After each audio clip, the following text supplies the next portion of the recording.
Welcome to the Thin Blue Line Outdoors Podcast. This pig came battling. Just ended up puking last night. It sucked.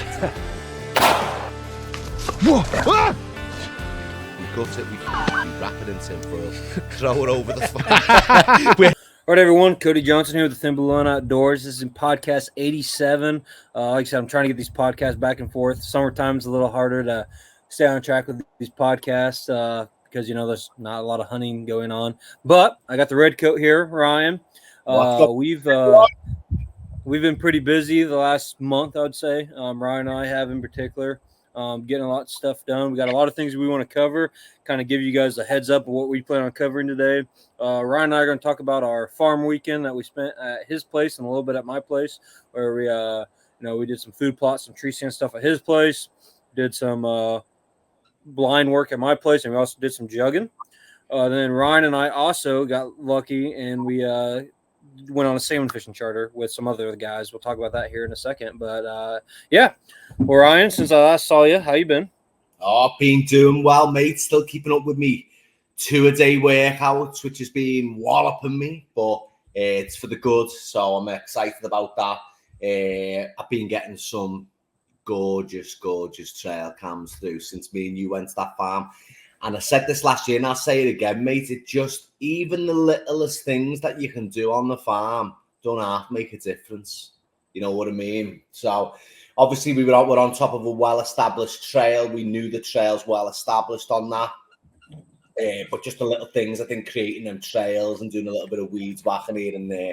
I haven't even been back down yet to check on the food plot, but it's been dry the last couple of weeks, so I'm going to wait for a rainstorm, and in about maybe, I think it's like 10, 12 days is when I'm going to go back. It's actually the week of the show that I'm going to go back, get some another layer of that clover down. I'm planning on buying a RackGetter rope, scents and lures, creating a mock scrape, getting that up at the new tree stand. Work's being busy as always. Overtime, getting that money to pay for these expensive toys and habits. But other than that, man, good. You just got back from a trip, haven't you? Yeah, it was nice. It was not good for me on my diet though. I will say that. Yeah, I think I ate my body weight in seafood, which I was fine with. I love seafood, man. But yeah, we did a fishing charter down there too. I wasn't able to record it, just the way the setup was. But we got some good pictures and good cell phone video and stuff. What was you catching? So snappers. We were actually the very last day of red snapper season, which is a very common fish down there. Because we were on the last day, a lot of the reefs are kind of picked over, so we had to go and kind of go farther out than the captain usually likes going. But anyway, my dad caught a real nice red snapper right off the bat, and then my grandpa and I both caught some black snappers, which, if you look at the picture, honestly, I thought they were the same species, but like the black ones are just a little hair darker. And they taste the same though. I even asked the captain, like, can you taste the difference? He goes, no. We've already cooked some up there. I got still some more fillets in my freezer. I know I'm gonna cook up again. It's really good. Even like my mom is not a big seafood person. My wife's not a big seafood person. They even liked it. It's really good meat. I would highly recommend some snapper for anybody who's interested in fish. So did you drive down there or fly? Yeah, we so my family drove. My wife isn't crazy about flying, so it was about without any stops, it's about 13.5-hour drive. I drove it. With the day we left, I drove all the way down, and on the day we left to come back, I drove all the way back in one go. So I was driving the whole time. So I will tell you this: I've never been to Nashville before, but now I've driven through it twice. Not a fan. So if you live around Nashville, I don't care. I don't like it. So the traffic is not fun, people. Yeah, the downtown. We wasn't driving, no, but we had the bars and the nightlife and the live music was all really good. But we didn't drive it though, so yeah, it might be awesome there, but just driving through it. Yeah, the hell with that, man. The hell with that. But no, it was a good vacation. It was good. It was good to unwind a little bit, be in the ocean. And obviously, I had to sneak in a fishing charter. Had to do it. Yeah, not being on the beach in the ocean. Mm-hmm. How were the animals in the farm when you got back? Oh, good. Old Nate was taking care of him. Nothing's dead, so Nate did a good job. Nate, nice one. I'm gonna turn him to a farmer eventually. Yeah. No, but anyway, like I said, Ryan and I worked on his farm that day. I know Ryan, you guys be able to watch this. The video's out already. So I should be able to watch Ryan and I do this. But Ryan built us a tree stand, gave you guys some tips and tricks on that. That looked like a pretty smooth process for him with only a couple screw ups. You're able to get taken care of real quick, and then us hanging this tree stand went fairly smooth. There's always a couple hiccups every time you hang a tree stand, in my opinion. A couple of head ducks. Yeah. yeah. But we got it up there fairly smooth. Hopefully it's still standing when Ryan gets there in a week or two. Yeah. But I really think that spot's going to be good for you in the end. So if you guys watch that video, you'll see where Ryan and I put that clover plot in, which, I don't know how well that clover plot's going to be established for him for this fall, but it's going to start coming up, and it's just going to be easier and easier for him. But the main thing I want to talk about there for people is to show that you don't need a lot of farm equipment. That's the big takeaway there, to do some work on your farm. An ATV with a sprayer that I had, and then Ryan did old-fashioned weed eating. Yeah. I mean, that's all it took. Yes, you watch. That's the dream, is having like Lee Lukowski or something like that when you have big farm equipment, and that's obviously way easier, but obviously a lot more expensive to get to that point. That's where we kind of all strive to be. But I want to show like you can get the work in without all that fancy equipment. The spraying that I did on the ATV, you could have done with a backpack sprayer. You didn't need an ATV. And I mean, I just want to really preference to the point to people is like Ryan, I think from the get-go has really put in the work as soon as you got into the outdoor space, essentially. You really put in the work, and, we went from just hand saws, when we first started. If you look back years ago, hand saws, to now we got, battery-powered pole saws, we got chainsaws, we got ATVs. You can see how we have slowly upgraded, even myself. Look back to the first day that we got on that, when we stepped foot on that farm, and we dragged out the box, not the stand, the box of the ladder stand on a fucking dolly, and was got doing all them hills, and at the time they had cows on there, so it was all very cow pasture like. Yep. And it took 2-3 hours just to get the tree stand to the spot, and then it took 2 hours to set the thing up. And just thinking back on them days, you know what? I'll never give them days up though, because me and my brother talk about it all the time. That's where you come from, so you can sort of gauge to see how far you've come. And we're not afraid of putting in the hard work. We're not afraid to do it. And over these last 9-10 years, I honestly do think that the small bits of work. Now, I go once a month in the off season, but every time I go, I'm, creating trails, weeds whacking some bits, this, that, the other, taking care of limbs. I spread some seed last year. It's just the little things. And I honestly think that, over these past 9-10 years, it's consistent. It's consistent. I mean, last year we took 4 bucks off the property in 1 week. The year before it was 4 bucks off the property in 10 days. And there's more to go. I think just one thing, touching on what you've just said about not being afraid to try and get into the game. I was one of those people thinking, I can't do it. I haven't got a clue. I haven't got a tractor. I haven't got a soil turner. I haven't got none of this stuff and all that. But one thing that I definitely took from last year is from last week, and just watching you and listening to you and guarding out through. I think next year I'm going to be better, and I think the year after, when you come back in 2-3 years, hopefully I've still got permission for the land. I really hope to God I do. But in 2-3 years, I'll say come back to this land, and you'll probably see maybe 3 or 4 good established food plots. It took us 2 years to save up for the quad. with the help from my mum and dad, Christmas, birthday money all got saved up. We got the quad. It's been a massive help.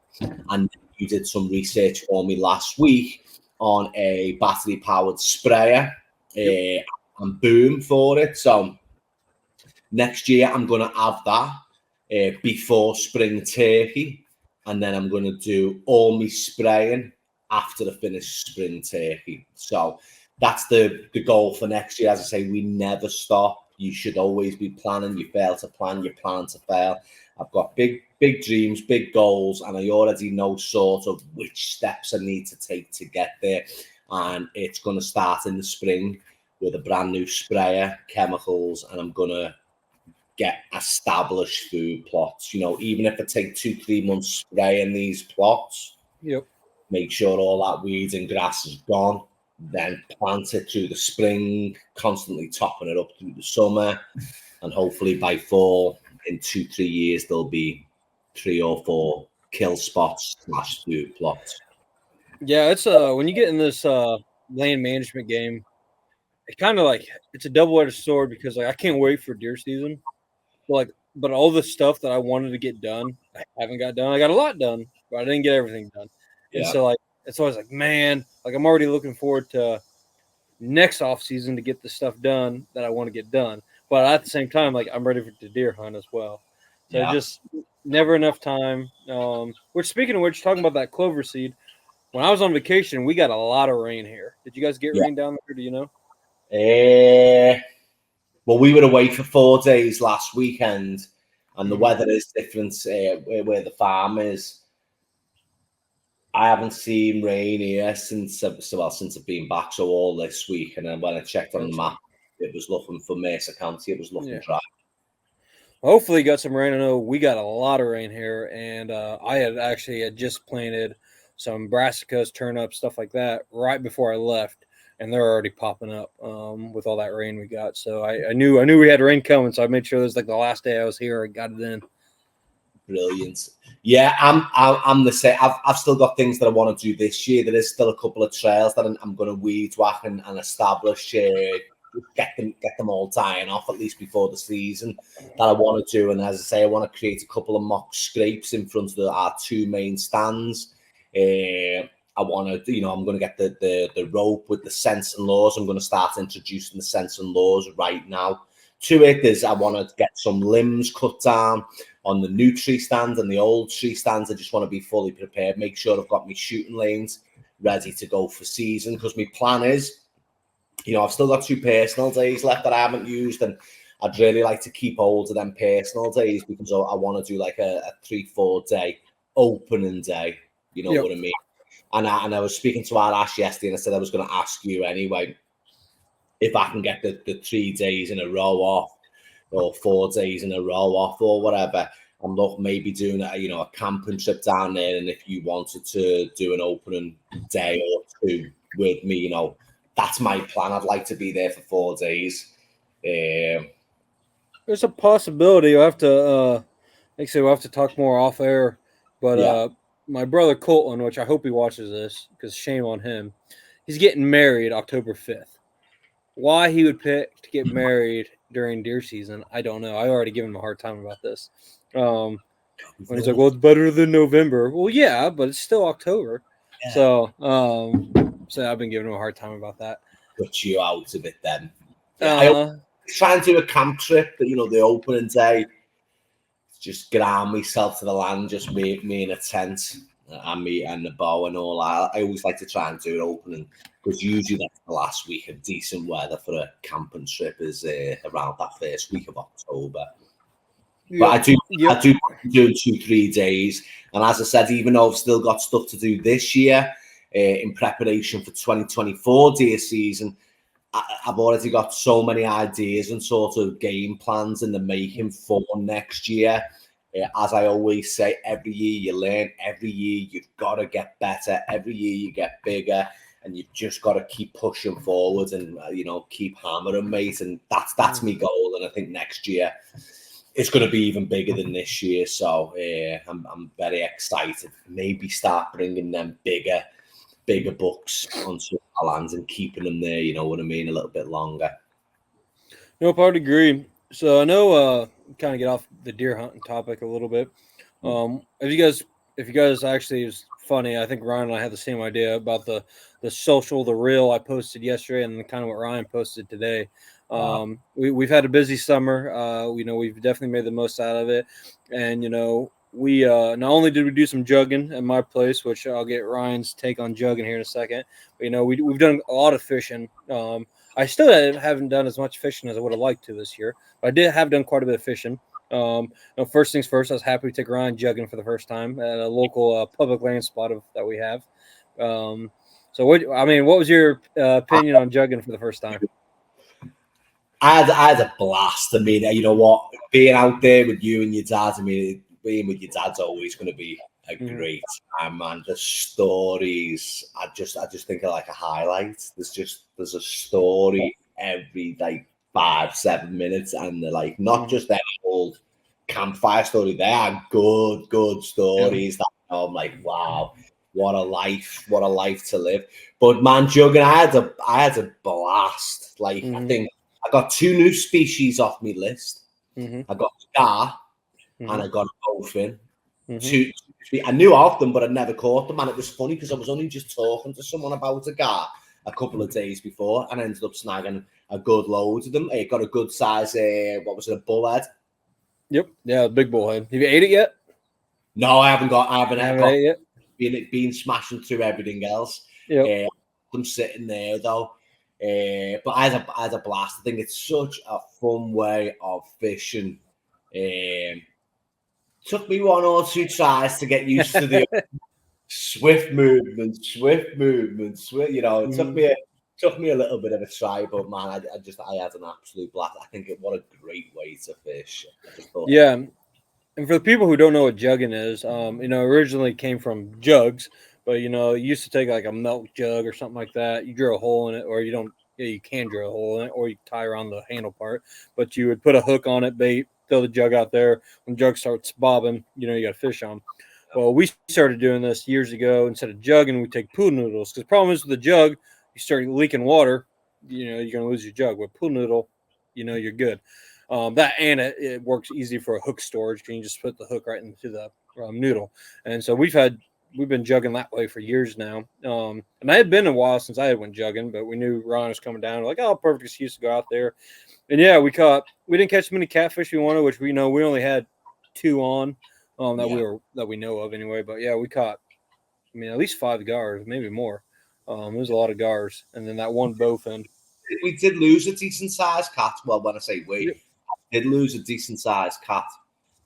I think I got the head of it, but it was a big cat.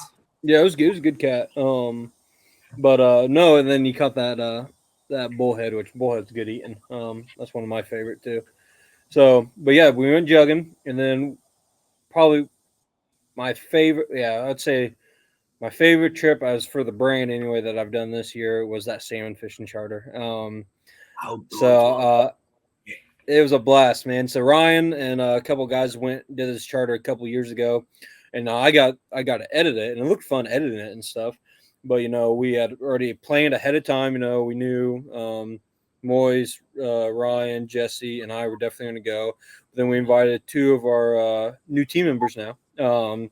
So we invited 2 of them, and we had a great time with John and Bert. They definitely meshed perfectly with us right off the bat. Good people, both local officers from their area. Yeah, let me give a big shout out to John and Bert, because the way they came and meshed with the team, it was flawless. It was effortless. It's like, you meet certain people and you feel like you've known them for years. You know what I mean? I think I just think it settled into the team really nicely. I think it was a great way to introduce them, to at least the core team members before we unleashed them to the rest of us. But and a massive shout out to Barmer Breeze, man, because listen, they look after us every time. They accommodate us with the filming. Top Josh, top captain, been in the game for years, watched his dad doing it, grew up doing it with his dad. Now it's his little side piece, but big fisherman, he was down in Florida when you was, I think, actually the day after he flew out. I was texting him the day later, and he already flew out to Florida. But just accommodated us really well, and they know the spots. We got on some lovely schools. At one point, 5 out of 6 of us had a fish on.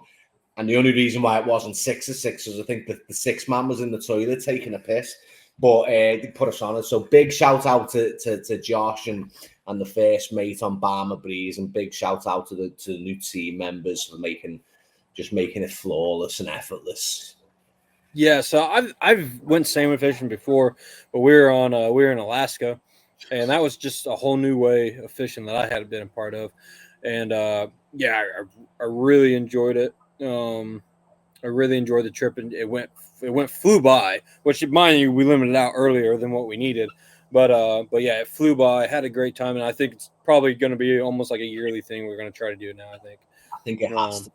I think it has to be. And, I know we floated the idea maybe each year as our team gets bigger, maybe that could be a way of introducing new team members to the team. It's a great outing, you know what I mean? You take a few beers each, you've got a cooler, you got some snacks on board, and you're just having a good old time. You're just fishing. I think gorgeous views, watching the sunrise. And it does go fast, though. You are right. It's just relaxing, man. Like, there's no pressure. I mean, there might be pressure on the captain. For us, there's no pressure. We're just showing up and we're just reeling. That's all we're doing. And it's just a great time. And the fish is really good to eat. I don't know if you've ate any yet.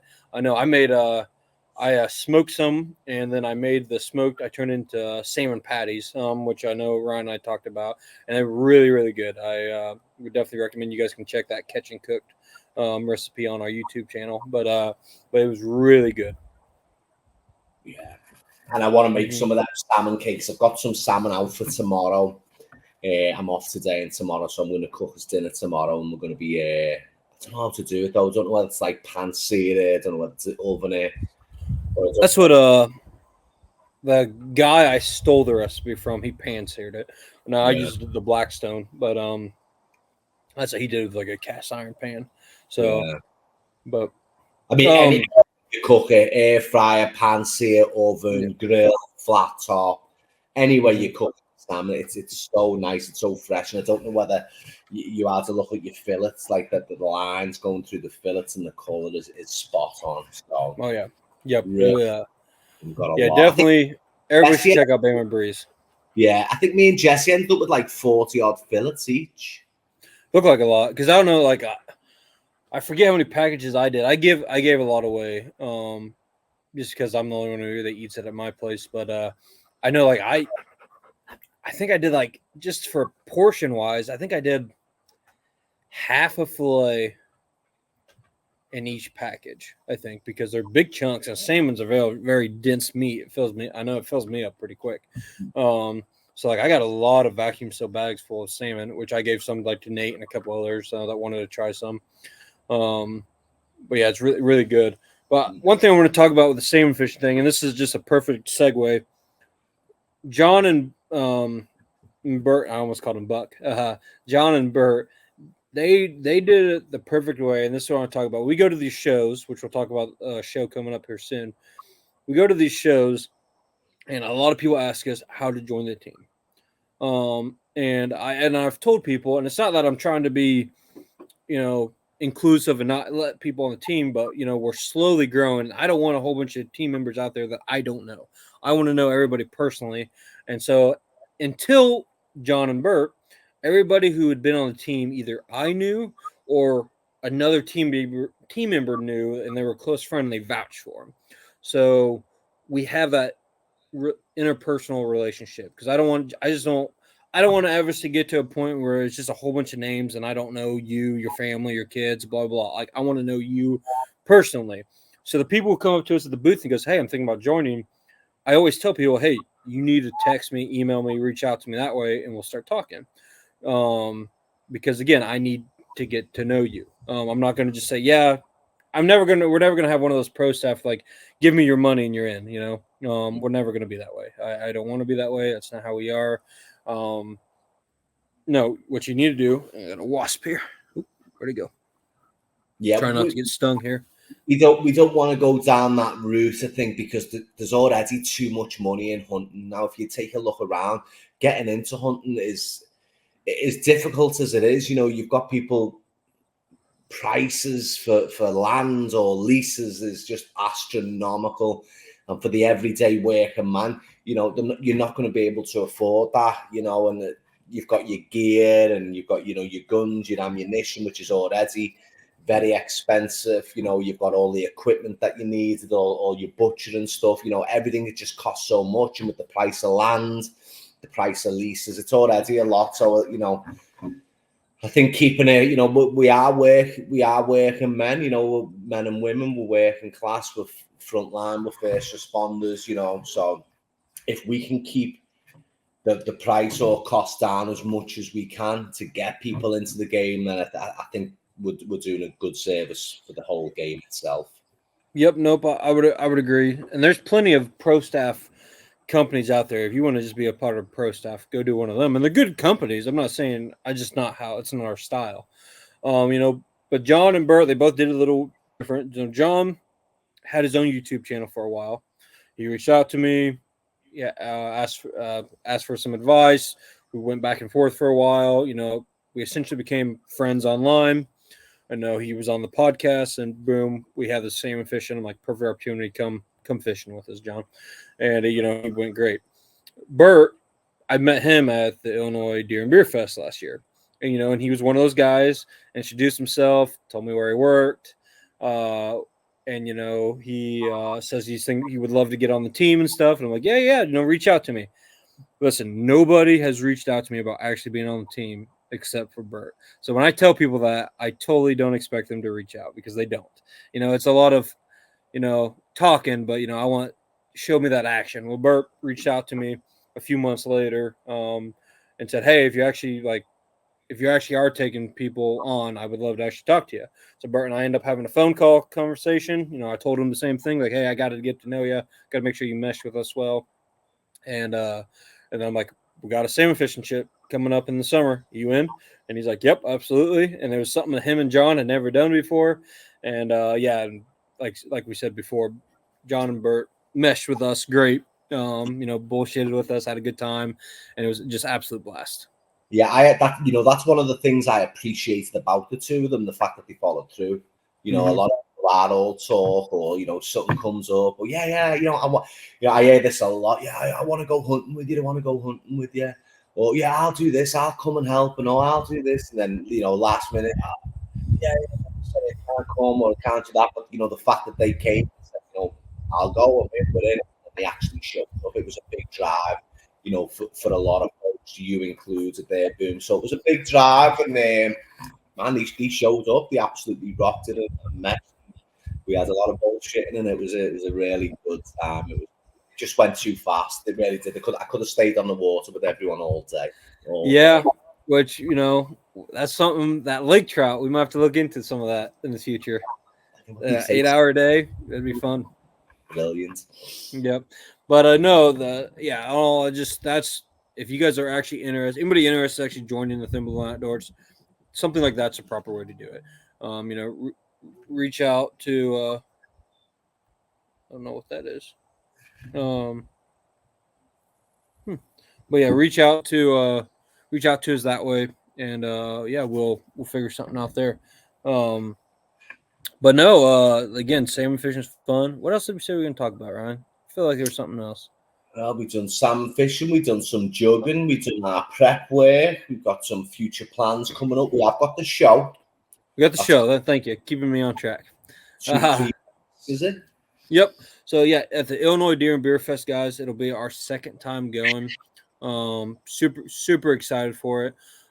We got some new merchandise coming out that I purposely have not. It's been done for months now, but I purposely haven't put it out. For example, the hat I'm wearing. We got some of these bear patches coming out on some of the different hats. Not exactly the style that Ryan's got on right now. That's a one-off, but we do have some hats like that with that camouflage. Actually, maybe one of one. Yeah, Ryan got 1 for 1 on that one. Didn't mean to put that patch on it, and there it was. So I had 1 and 1. So Ryan got it. But we got some shirts and stuff as well, hoodies.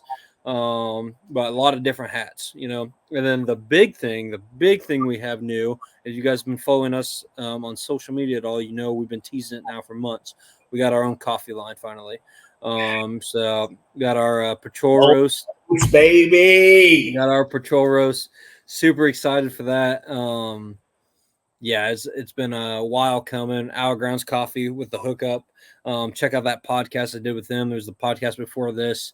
He kind of explains the process that we went through and all that good stuff.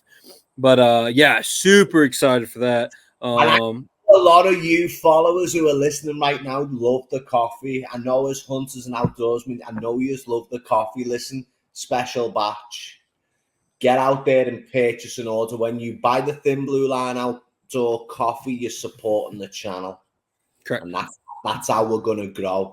I think, you know what, and a couple of people in work ordered some yesterday from other departments, put some orders in or are going to order, and they said the price is extremely reasonable. So I don't know whether you want to mention the price, because I think it's a very good price. Yeah, so right now we're doing a pre-sale. When this podcast comes out, the pre-sale will still be going on for about 24 hours. So when this podcast comes out, if you're listening to it on Wednesday, you got about 24 hours to do the pre-sale. But if not, I'm going to have plenty of bags. So even if you missed the pre-sale, you should be able to get some, unless we sell out, which would be a good problem to have. We'll just put another order in then. But $15 a bag right now. That might go up in the future, but just to get everybody out there to taste, do $15. Luckily the margin allows that. Do $15 for a bag. Highly recommend you guys try it out. So yeah, I think I've been very happy with it.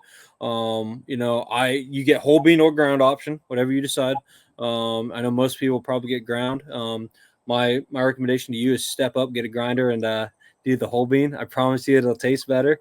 But ground, if you ground it, put it in your regular old coffee machine, it's still very good. It's a light roast. It has like a hint of, so I know people, if they don't know their coffee, they may not know this, but light roast usually actually has a hint of like fruity flavor, like plum or something like that.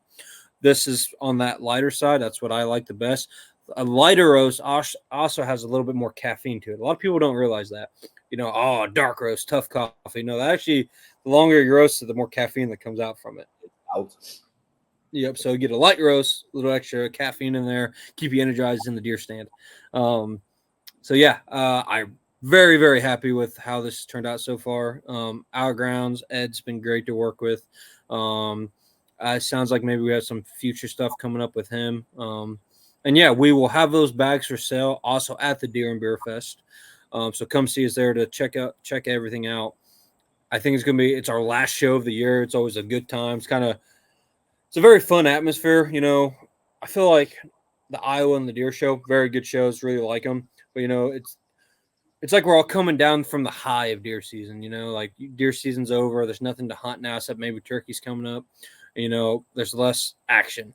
With this, everybody's gearing up because deer season's coming, you know. So this is the last chance to stock up on some new stuff, new supplies, getting ready to go. And it's just all in all a very fun vibe, you know. A lot of beer drinking going on there and stuff. And yeah, come check us out. We got myself will be obviously in the booth. I believe Nate will be in the booth again. Ryan should be there on Saturday. And then I think my dad and maybe a couple others will be there. Be a good time, be a good show. I do want to. There's one thing that I do want to buy. I want to buy a hang-on, at minimum a foot stand. I wouldn't mind a regular hang-on with a little seat as well to hang on behind a couple of tree stands, so I can do some filming of other people this year. As I said last year, I want to get down. Boom, you've got to get me down on your property when you're hunting, because I want to have a full day of just camera work. That's my goal for this year, is to get better at the camera. Every year it is, but I'm going to buy some tools. Last year I bought the camera arm. Arash gave me a really nice camera, and I think the best way to learn how to use it is to film someone else from behind, from a height, and I can have a really good go at doing it. So another goal. Yeah, well, I'm gonna have plenty of time for you to hunt with me in I think late October, early November, or throughout November. My work I don't think knows this yet, but I'm pretty much taking off the whole month of November. So yeah, super excited for that. Anything else you think we should talk about, Ryan, before we close this baby out? We hit at least the 30-minute mark. I just keep encouraging people. If you're not already doing so, get out. I mean, I know everyone's life's busy. We always talk about it, but you have to make time for yourself and to get outdoors. Do what you need to do what you love to do. Get yourself prepped. As I say, you prepare to plan. You know, if you fail to plan, you plan to fail, basically. And we don't want to fail. We want to have a good year, so we're putting the work in now. I'm excited for the show because I know it's going to be like the open. When I leave that show, I'm probably going to leave with a few new toys as well, which is always a good thing. But I'm going to be leaving like, okay, that's it. We're on the final stretch. We'll be within about 5 weeks of season starting, and then that's when we'll be tying everything together. So get out there, enjoy what you're doing. Remember to look after your family. You've got to look after yourself. You've got to be in the right frame of mind and, you know, the right physical fitness and wellness to be able to do so. And I find that getting out there and eating the wild game, you know, all natural, cage-free, no antibiotics, that's really helping me with diet. The exercise is really helping me as well, and I hope everyone can learn and take it with you and get out there. Yeah, to end this podcast, guys, I just want to say a couple things. Obviously, Deer and Beer Fest, come see us. Number two, plan on having these podcasts more regularly now throughout deer season. Already got another podcast scheduled for this week, so if we can keep that podcast trend going now. And I'm sure you're going to see Ryan throughout the season, especially once we start dropping some deer, jumping on the podcast and stuff. Looking forward to that. Couple shout outs I want to give. So, number one, all our partners out there. You know, every partner that we work with, it's either we have formed a relationship with them over years or we started using their product. We have now used their product. You know, like we have established that basis of trust with them. So, number one, it's, you know, July or August 5th as we record this. You should have done this already. But if you need a new bowstring, get on it. Call Lewis with Dominant Strands. He will ship to different bow shops. Tell them that Thin Blue Outdoors sent you. You know, I'm shooting that on my bow, and Orion's shooting that on his crossbow. Get you some Dominant strings, man. I have nothing but good things to say about Lewis. RackGetters, Gerard. He was on our podcast earlier this year. You know, I used his product especially for bear hunting, but I've been using it for deer hunting now too.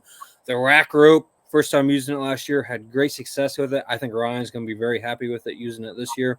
And then all his other products have been great. I have nothing bad to say about RackGetter Scents and lures. I know he's a retired firefighter as well, keeping that first responder filled.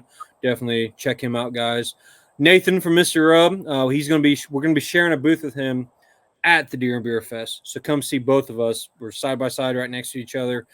We're gonna be eating good throughout the week with him right next to us. So it's gonna be good to see him. Our new partners. So I'll be topping up. There you go. And then our new partners, I think, two new partners. Our Grounds obviously coming out with Patrol Roast. Patrol Roast will be like the head honcho or sponsor of the hunting grind this year. We'll say more about that as season gets closer. But yeah, Our Grounds Coffee, definitely check out Ed. He's great coffee, guys. You know, we started trying it last year. He gave us some coffee to try for the hunting grind. Sending out to everybody liked it. It was great. Definitely check that out. And then Rec Broadheads, you know, those are the broadheads we're going to be shooting this year. I'm 100% honest with you, I haven't killed a deer yet with them, but, you know, we went and tested them out on a black bear. You know, the FX4 fixed blade head killed my brother's bear. That's what he shot it with. The XPs killed 3 different bears, all ranging from different sizes. Yep. And then the HXPs just came out. That's what I'm going to try it first. The HXPs are the slightly larger diameter. I'm going to try those first for this year, but I do have some XPs and I do have some XX4s as well. So again, so far, everything we have tried, we have been very happy with. And as soon as I get an animal down with the HXP, I'll let everybody know about it. Yeah, I think I got 6 of the F. Is it FXP? HXP. You got the new head. New ones. Yep. Man, I ordered 3 of them. They arrived, loved them. I went to order another 3.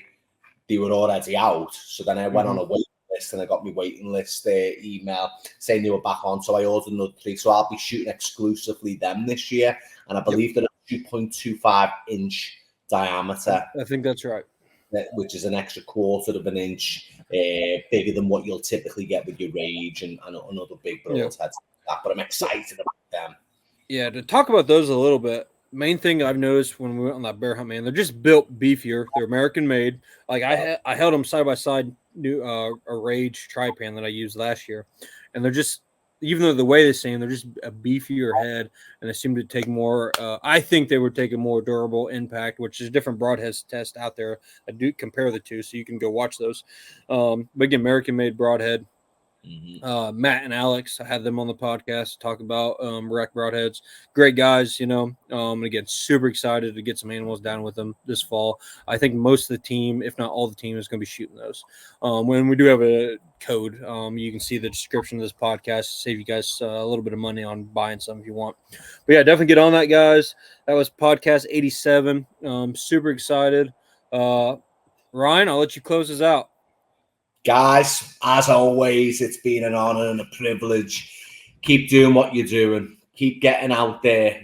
We've got deer season coming up in 2 months, less than 2 months now. So this is really crunch time to get out there.